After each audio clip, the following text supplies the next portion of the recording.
A'udzubillahi minasyaitonirrajim. Bismillahirrahmanirrahim. Assalamualaikum warahmatullahi wabarakatuh. Alhamdulillahirabbil alamin wa bihi nasta'in ala umuri dunya waddin wassalatu wassalamu ala asrafil anbiya'i wal mursalin sayyidina Muhammadin wa ala alihi wa ashabihi ajma'in. Ya alim Allahumma alimna ma yanfa'una wa anfa'na bima 'allamtana wa zidna ilma wa arina al-haqqa haqqan warzuqna ittiba'ah wa arina al-batila batila warzuqna ijtinabah. Rabbana zidna ilman warzuqna fahman wa rizqan thayyiban wa amalan mutaqabbalan ya ghafur rabbana innana amanna faghfir lana dzunubana wa qina adzabannar. Amma ba'd. Alhamdulillah, segala puji dan syukur adalah milik Allah. Kembali kita berjumpa di channel iDream TV dalam program Hikmah, ya, himpunan kisah dan motivasi hidup, di mana insyaallah kita akan mencari lah ya apa-apa yang terjadi dalam kehidupan kita untuk kemudian kita ambil hikmah dalam rangka memperbaiki kualitas iman dan takwa kita kepada Allah untuk mencapai derajat sebagai seorang muslim yang tangguh, ya. Dengan ketangguhan yang ada ya di dalam diri kita, baik dari sisi keimanan, ya, sisi keislaman, sisi keihsanan gitu ya. Maka insyaallah kita akan menjadi orang-orang yang akan mendapatkan keridhaan dari Allah Subhanahu wa taala sebagaimana ya pernah ya, diterima oleh orang-orang yang hidup sebelum kita ya. Pada masa Rasulullah SAW ya, kemudian generasi sahabat ya, kemudian generasi tabi'in ya, kemudian generasi tabi'in. Mereka adalah orang-orang yang telah terbukti ya mendapatkan keridhaan dari Allah Subhanahu wa taala sebagaimana diakui oleh Nabi ya. Ya, 3 generasi itu adalah generasi terbaik ya, generasi yang hidup di masa Rasulullah, generasi yang hidup pada masa para sahabat, dan generasi yang hidup pada masa tabi'in ya. Tidak lupa kita baca salawat dan salam. Allahumma shalli ala sayyidina Muhammad wa ala ali sayyidina Muhammad. Assalamualaikum ayuhan nabi wa rahmatullahi wabarakatuh. Semoga Allah terima ya salawat dan salam yang kita baca dan dilimpah curahkan kepada para nabi dan para rasul, wabil khusus ya Rasulullah Muhammad sallallahu alaihi wasallam. Dan semoga kita termasuk dalam kelompok orang yang akan berbahagia ketika berjumpa dengan Allah nanti di yaumul mahsyar, dijauhkan dari siksa api neraka, kemudian dimasukkan ke dalam surganya Allah Subhanahu wa taala, dan dipertemukan dengan Rasulullah sallallahu alaihi wasallam. Insyaallah, amin ya rabbal alamin. Sahabat iDream yang dirahmati Allah di manapun Anda berada, dalam kesempatan kali ini saya akan melanjutkan ya bagaimana ya upaya kita menjadi orang-orang yang mendatangkan maslahat dan manfaat ya bagi orang-orang yang ada di sekitar kita. Di mana ya hal itu ya, telah ditunjukkan oleh orang-orang yang hidup jauh sebelum kita ya, pada masa Rasulullah SAW. Ya. Bahwa orang-orang yang hidup pada masa Rasulullah SAW adalah orang-orang yang benar-benar ya, mengikuti Rasulullah SAW dalam berbagai hal, termasuk dalam hal mendatangkan atau memberikan manfaat kepada orang lain. Ketika Rasulullah mengatakan khairun nas anfa'uhum linnas, misalnya sebaik-baik manusia adalah yang banyak memberikan manfaat kepada orang lain, maka para sahabat adalah orang-orang yang disebutkan di dalam Al-Quran sebagai orang-orang yang as-sabiqun al-awwalun ya, orang-orang yang berada paling depan ya, di dalam menjalankan sunnah-sunnah Rasulullah SAW, menjalankan perintah-perintah Allah Subhanahu wa taala dan sunnah-sunnah Rasulullah SAW. Dan prinsipnya ya mereka adalah fastabiqul khairat, berlomba-lomba. Tidak ada peluang kebaikan kecuali mereka kemudian saling merebut ya, saling berusaha berada di depan ya. Siapa yang mau melakukan ini, oh para ya sahabat ya, orang-orang Ansor pada mengangkat tangan, saya Rasul. Walaupun resikonya mati ya, jihad ini, mereka semangat. Sehingga kemudian karena itu Allah Subhanahu wa taala memuji mereka yang seperti mana disebutkan di dalam surah At-Taubah ya, surah yang ke-9 di ayat yang ke-100. Allah Subhanahu wa taala berfirman, A'udzubillahi minasyaitonir rajim, was-sabiqunal awwaluna minal muhajirin wal ansari walladzina ittaba'uuhum bi ihsanin radhiyallahu anhum wa radu anhu.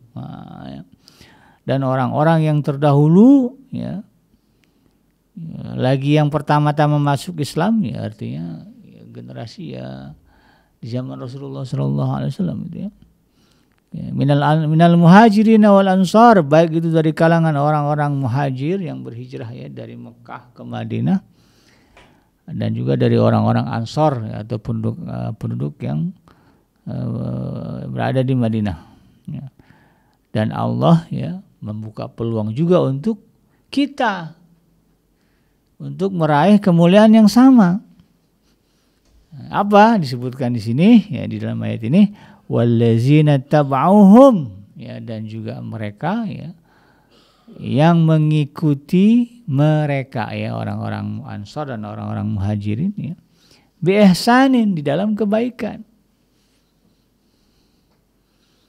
Jadi mereka Allah puji, Allah akui keimanan mereka, Allah akui bagaimana mereka adalah orang-orang atau sosok-sosok yang betul-betul ya, menjadi pribadi yang terbaik ya, di mana mereka adalah orang-orang yang suka berbuat baik dan memberikan manfaat kepada orang lain.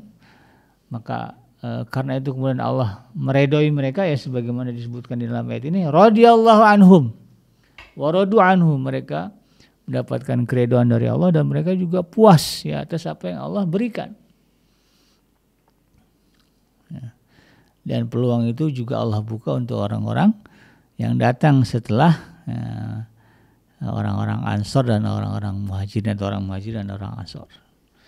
Siapa ya? Termasuk kita lah. Ya.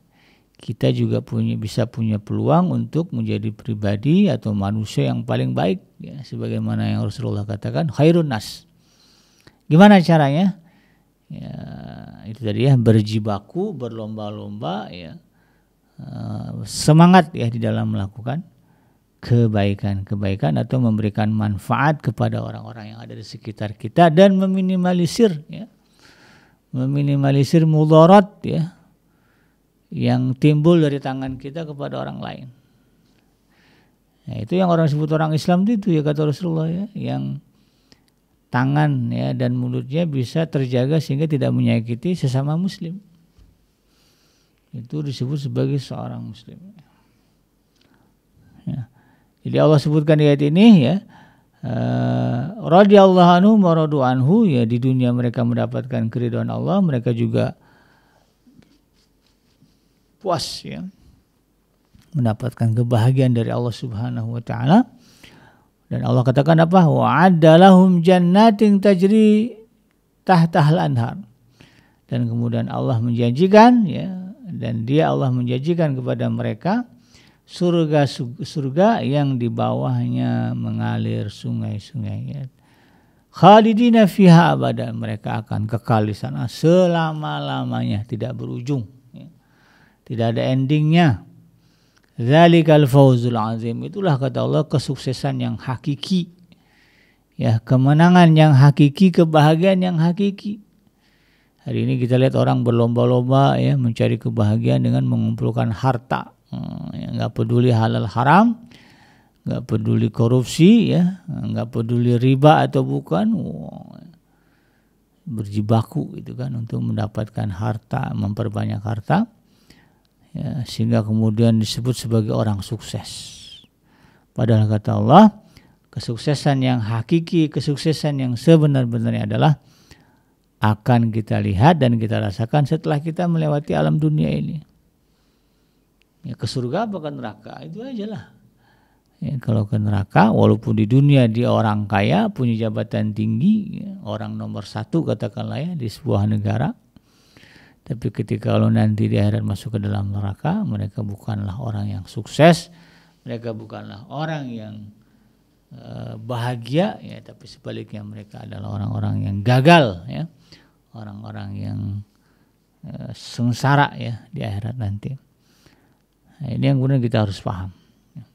Nah, sahabat hadirin yang dirahmati Allah, banyak ya kisah-kisah, contoh-contoh bagaimana ya sahabat-sahabat ya dan juga para pengikut sahabat Rasulullah SAW, mereka betul-betul ya dalam kesehariannya ya, ketika berbicara implementasi agama, ya, mereka menjadi pribadi yang betul-betul menjunjung tinggi etika sosial, menjunjung tinggi keamanan bersama, meminimalisir konflik, menjauhkan diri dari kedengkian gitu ya.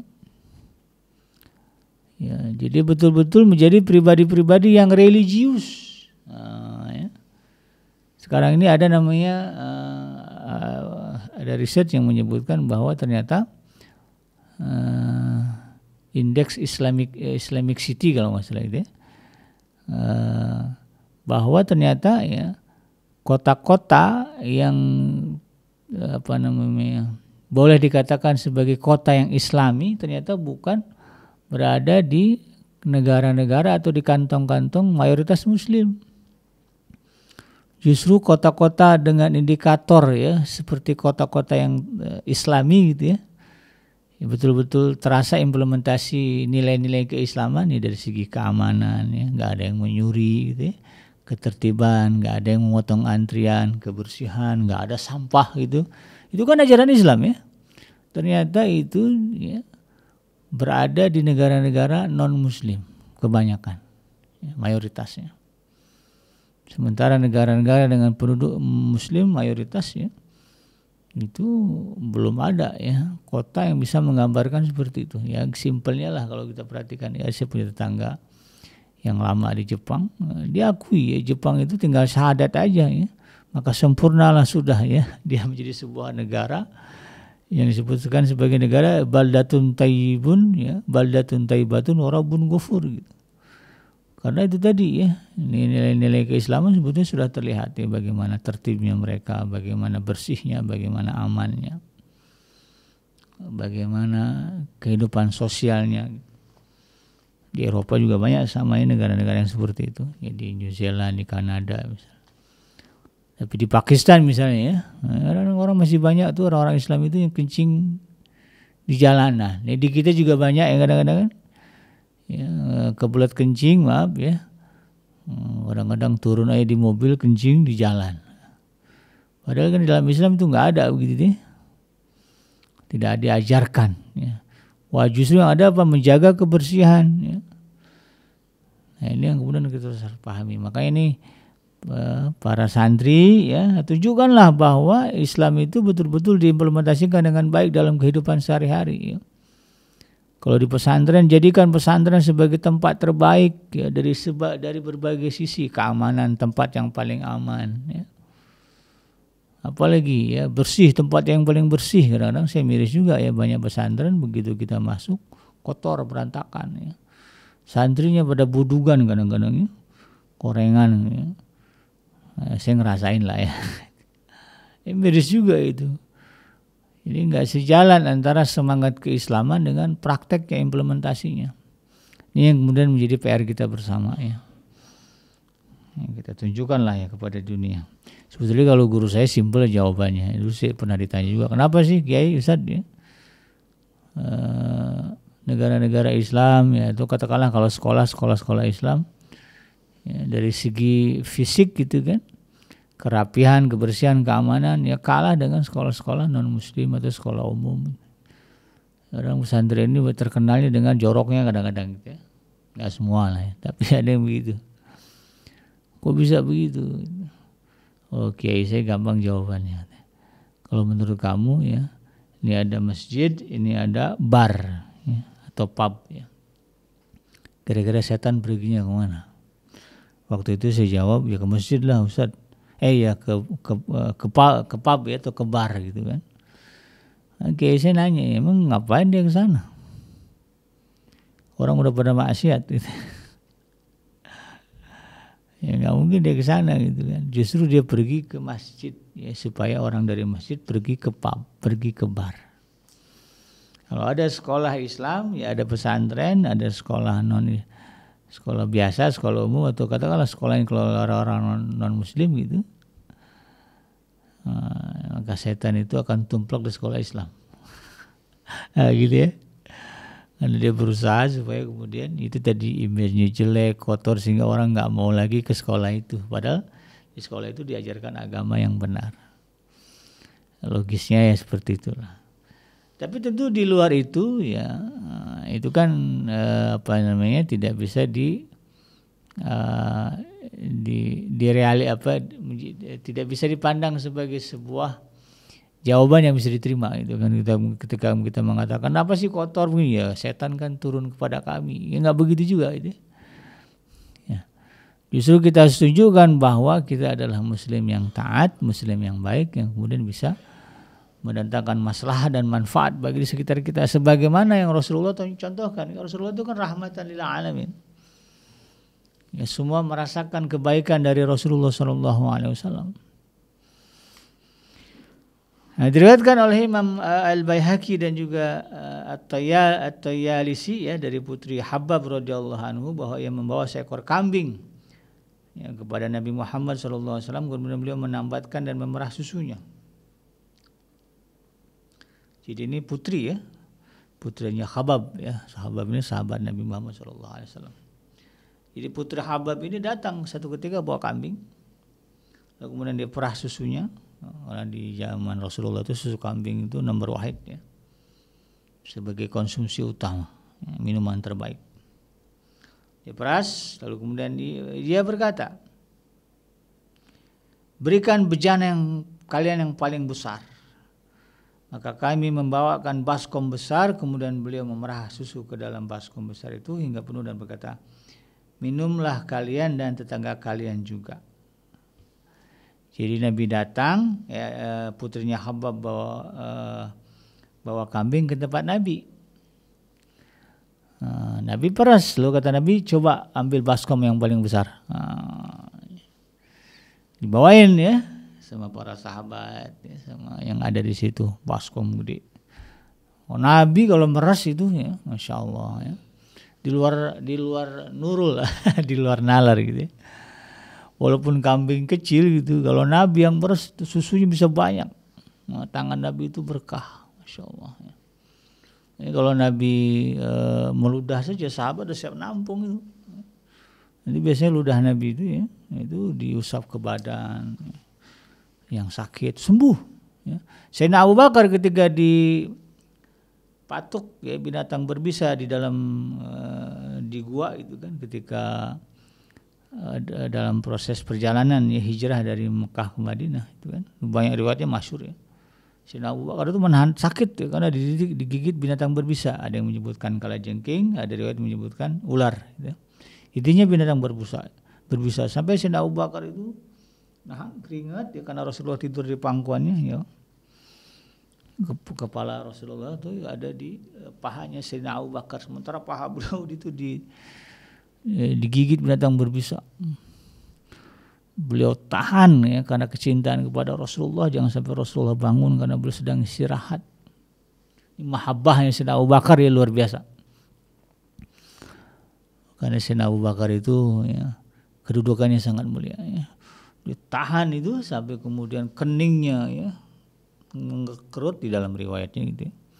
Sampai kemudian mengeluarkan keringat ya. Terkumpullah keringat itu di dahinya gitu. Lalu kemudian dengan tanpa disengaja ya, karena nggak bisa gimana lagi ya, itu kemudian menetes ya, keringatnya menetes kena wajahnya Rasulullah ya, namanya air. Rasulullah langsung tersentak bangun. Dilihatnya Sayyidina Abu Bakar udah pucat ya, gitu ya. Kenapa gitu ya? Maka Sayyidina Abu Bakar menunjukkan itu, ya Rasul, kaki saya digigit binatang berbisa. Sakitnya luar biasa. Kenapa nggak bangunin saya? Saya nggak tega, engkau sedang istirahat. Ya Allah, itu luar biasa ya. Maka Rasulullah kemudian meludahi ya lukanya Sayyidina Abu Bakar serta merta ya. Lukanya hilang, semuanya normal seperti biasa. Nah itu ya. Maka Rasulullah ketika meras kambing itu, Rasulullah mana ini wadah yang paling gede gitu. Orang mikir mungkin apa iya bisa gitu. Tapi Rasulullah meras ya gampang, mudah gitu. Maka dibawakanlah bejana yang besar, baskom besar gitu. Maka kemudian Rasulullah peras sampai susunya itu penuh, baskom itu penuh. Padahal logikanya kalau orang biasa paling dapat ya sekantong 2 kantong kecil. Tapi Rasulullah ya bisa sebaskom besar. Lalu apa kata Rasulullah? Ya, minumlah kalian dan tetangga kalian juga. Jadi bukan Rasulullah dulu yang minum. Ya, padahal beliau adalah seorang nabi utusan Allah yang dimuliakan, pemimpin negara gitu ya, panglima perang gitu. Tapi mau tuh meras susu. Dan susu yang hasil perahannya juga bukan untuk beliau ya. Atau beliau dulu minum, tapi apa? Sini nih coba mana? Minum kalian ya. Kalian tetangga kalian juga kasih minum.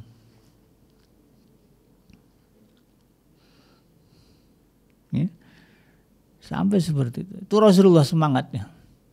Jadi kalau ada kebaikan maka ya, Rasulullah lebih mengutamakan untuk diberikan kepada umatnya. Nah, ini kemaslahatan. Diriwayatkan juga Abul Hasan bin Ad-Dhahhak ya, dari para ahli sejarah meriwayatkan dari Abu Salamah dari Abdurrahman bin Auf ya, radhiyallahu anhu. Dia berkata, aku bertanya kepada Abu Sa'id Al-Khudri radhiyallahu anhu, apa pendapatmu tentang makanan dan minuman dan pakaian?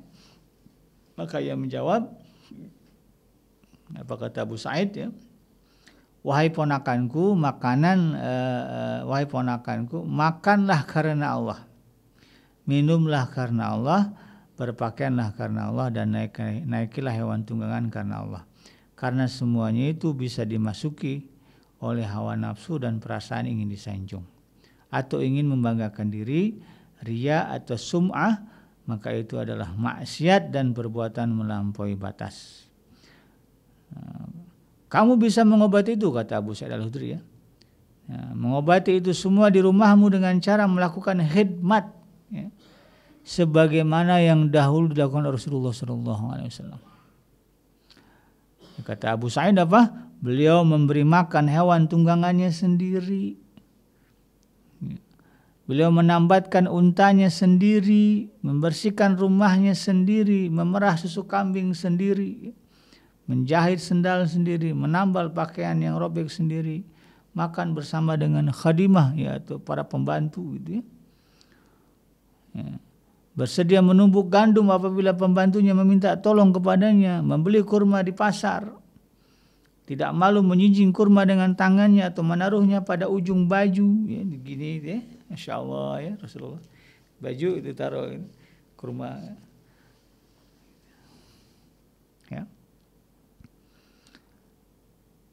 Apalagi kata Abu Sa'id ya, bersalaman dengan si kaya dan si fakir ya, bersalaman dengan anak-anak dan orang tua, tidak malu untuk memenuhi panggilan meskipun yang memanggilnya kusut dan berdebu, tidak melecehkan satu undangan, ya, ringan tangan dalam memberikan makanan, ya, lemah lembut akhlaknya, luhur budi pekertinya, elok pergaulannya, berseri-seri wajahnya, murah senyum ya, namun tak tertawa.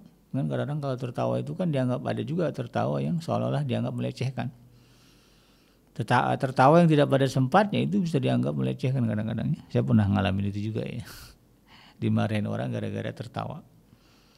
Padahal saya niatnya tertawa itu ya untuk memberikan penghormatan, ya menunjukkan keramah tamah, tapi itu dianggap tidak benar. Rasulullah enggak. Ya. Senyumannya itu senyuman memotivasi, senyuman memberikan semangat, senyuman memuliakan begitu ya. Berseri-seri wajahnya ya. Tegas namun tidak keras, rendah hati namun tidak rendah diri, gemar memberi namun tidak boros, penyayang ya, kepada kerabat dan sesama muslim, lembut hati dan tidak suka mengumbar keluhan kepada orang lain. Rasulullah enggak suka komplain ya. Dan kita ya dikit-dikit komplain, istri komplain begitu sama suami, suami dikit-dikit komplain sama istri, itu bukan akhlak Rasulullah ya. Belajarlah untuk meminimalisir komplain. Nah, ya. Karena Rasulullah mencontohkan itu ya. Beliau tidak suka mengumbar keluhan ya kepada orang. Ini sekarang nih kadang-kadang ya curhatnya ya, komplainnya di medsos. Nah, ini bukan sunnah Rasulullah ya. Orang yang mengikuti sunnah Rasulullah tidak melakukan itu. Ya. Tapi apa? Dicari solusinya. Kalau mau curhat, curhatlah kepada orang yang tepat dalam rangka mencari solusi ya. Tapi intinya apa? Jangan sering komplain ya. Hal-hal kecil kalau bisa dimaafkan, bisa diperbaiki, udah nggak usah dikomplain ya. Suami telat menjemput jangan dimarah-marahin, dikomplain, abang nih gimana, padahal suaminya nunggu. Karena kalau di hari lain nunggu ya, nunggu istrinya bisa lebih dari 15-20 menit gitu kan. Dia nggak marah, dia diam aja itu kan. Tapi begitu istri ya, suaminya jemput telat ya 10 menit marah-marah, komplain ya. Ini bukan akhlak Rasulullah SAW. Ya, tidak boleh ya. Kenapa begitu? Karena memang prinsip Rasulullah itu tadi ya, menjadi pribadi yang bermanfaat. Jadi beliau adalah orang terdepan yang mengamalkan ucapannya sendiri, khairun nas anfa'uhum linnas. Sebaik-baik manusia adalah yang mendatangkan manfaat dan maslahat bagi manusia yang lain. Itu Rasulullah buktikan, ini saksinya siapa? Abu Sa'id Al-Khudri ya. Beliau bercerita kepada Abdurrahman, kepada Abu Salamah bin Abdurrahman Auf. Bagaimana dulu Rasulullah SAW jauh dari sifat sombong. Kenapa? Ya, sifat sombong itu kemudian tidak terlihat dari diri Rasulullah. Kenapa? Karena Rasulullah itu tadi ya, betul-betul menjadi pribadi yang bermanfaat bagi siapapun. Ya, tidak malu ya menyapa orang miskin. Ya, kadang-kadang ada orang ya senangnya kalau nyapa dengan orang yang kaya ya, dengan bos, pejabat, dengan orang-orang yang dianggap bawah gitu ya, males dia nyapa, ada begitu. Itu bukan akhlak Rasulullah SAW. Rasulullah tadi ya banyak melakukan pekerjaan sendiri, nggak ngandelin orang. Walaupun beliau bisa ya. Jadi beliau kan punya asisten ya, namanya Sayyidina Anas bin Malik ya. Kemana-mana ngikut Rasulullah itu ya. Ada juga namanya Sayyidina Abu Hurairah. Sayyidina Abu Hurairah itu di mana Rasulullah beliau ada. Sehingga kemudian banyak meriwayatkan hadis ya, karena memang beliau kemana-mana ikut Rasulullah. Sayyidina Umar sampai bertanya, kok bisa kamu Abu Hurairah hafal banyak hadis ya. Padahal kami juga sahabatnya Rasulullah. Maka kata beliau, kalian itu kan sibuk ya. Kalian itu pedagang, ada yang petani, peternak gitu. Kalian kan punya pekerjaan. Kalau saya kan ahlu sufah ya, orangnya tinggal di emperan masjid gitu ya. Pengangguran, rumah nggak punya, itu tinggal di masjid. Ya tentu waktu saya lebih banyak bersama dengan Rasulullah. Kemana Rasulullah pergi saya ikut gitu kan. Tapi Rasulullah tidak mengandalkan mereka. Ya. Menambatkan tali unta saja nggak ada. Sini bro, tolong nih, nggak ada. Rasulullah kerjakan sendiri. Bahkan di rumah itu tadi sendalnya rusak, Rasulullah aja sendiri. Ya. Kalau kata Sayyidah Aisyah dan istri-istri Rasulullah, ya Rasulullah itu ikut membantu meringankan pekerjaan istrinya di rumah. Ya beberes lah gitu ya, nyapu, ngepel, nggak malu Rasulullah. Padahal dia seorang nabi, utusan Allah, derajatnya paling mulia, tapi tidak malu melakukan hal-hal yang mungkin ya dipandang orang kan bisa ya, dengan posisinya itu dia memanfaatkan orang lain. Tidak, justru beliau menjadi pribadi yang memberikan manfaat kepada orang lain. Dan banyak lagi ya sahabat Edrim tentang bagaimana Rasulullah SAW dan para sahabatnya menunjukkan itu ya. Sayyidina Abu Bakar As-Siddiq ya, dulu pernah memerah susu kambing dengan orang Arab.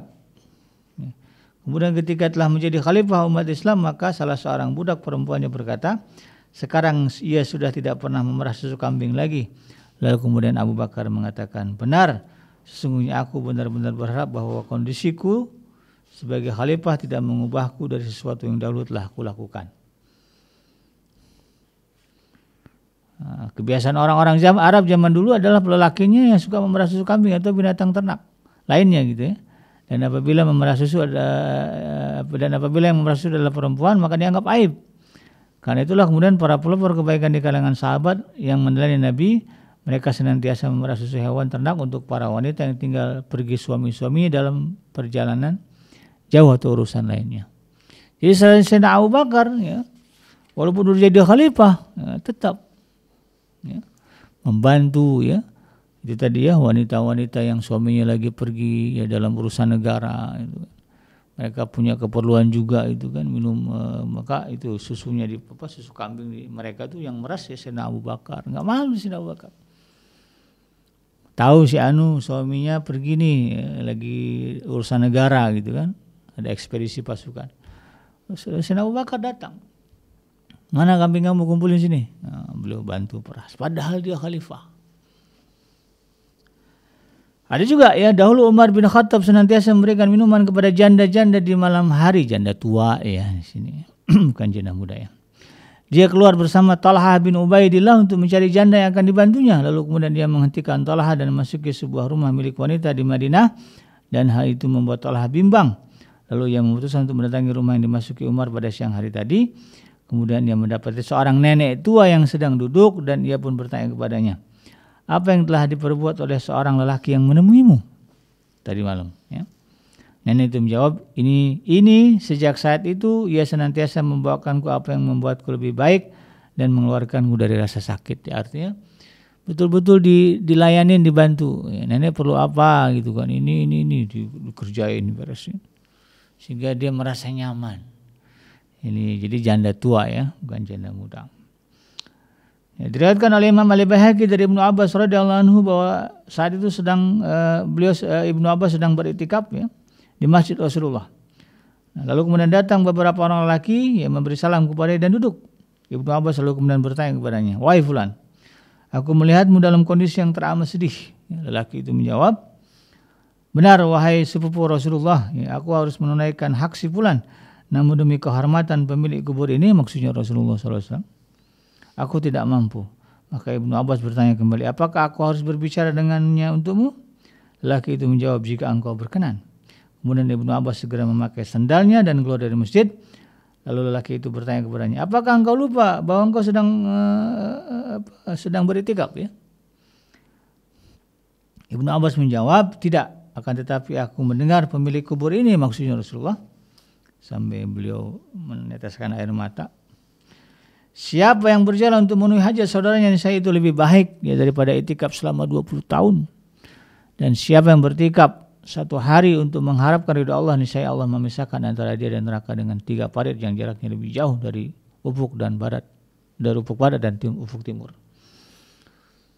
Jadi Sayyidina Ibnu Abbas ya ketika tahu ada orang yang susah, walaupun lagi itikaf, beliau lebih memilih meninggalkan itikafnya, karena itu tadi ada hadis yang beliau dengar dari Rasulullah SAW bahwa meringankan hajat ya seorang muslim lebih utama daripada beriktikaf selama 20 tahun. Inilah yang kemudian kita harus pahami ya, dan menjadi bagian dari perbuatan kita, bagian dari keseharian kita menjadi pribadi yang bermanfaat, sebagaimana dicontohkan oleh Rasulullah, oleh para sahabatnya ya, oleh generasi-generasi terbaik ya pada masa Rasulullah dan setelahnya. Demikian sahabat ini, mudah-mudahan bermanfaat, yang mendatangkan dari Allah Subhanahu wa taala, dan yang salah semata-mata lahir dari kealfaan dan juga kehilapan saya pribadi. Saya bikinnya pamit undur. Hasbiyallahu la ilaha illa huwa alaihi tawakkaltu wa huwa rabbul arsyil azim. Subhanaka Allahumma rabbana wa bihamdika asyhadu an la ilaha illa anta astaghfiruka wa atubu ilaik. Walhamdulillahirabbil alamin. Wassalamualaikum warahmatullahi wabarakatuh.